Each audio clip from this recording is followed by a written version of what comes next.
তিনি পার্সোনালি আমাকে হার্ট করেছেন। হ্যাঁ, যার মগজ যে কম তার কনক্লুশন হবে সেটা।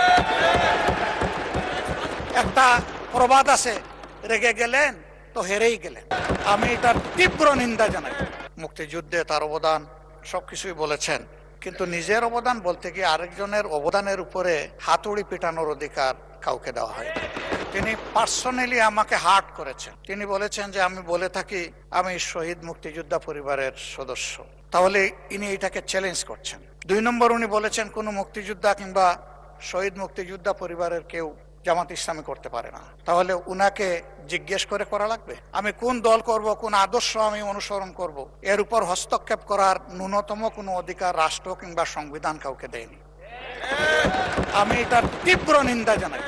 আমার আইডেন্টিটি নিয়ে প্রশ্ন করা হয়েছে, এটা গুরুতর অপরাধ করেছে।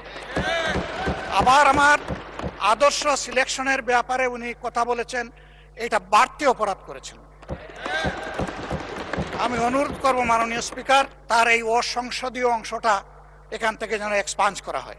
শেষে গিয়ে উনি আমরা খোলা মনে এই সংসদকে ফাংশনিং করার জন্য বর্তমান জ্বালানি অব্যবস্থাপনা সংকট যেটাই বলি সেইটার ক্ষেত্রে আমরা এগিয়ে এসেছিলাম, খোলা মনে কথা বলেছি, নোটিশ নিয়ে আলোচনা হয়েছে এবং পরের দিনে সে মাননীয় প্রধানমন্ত্রী একটা প্রস্তাব দিয়েছে, আমরা সাথে সাথে এটা গ্রহণ করি। তিনি এইটাকে শেষ পর্যন্ত কনক্লুশন টানলেন কি দিয়ে? হ্যাঁ, যার মগজ যে কম তার কনক্লুশন হবে সেটা।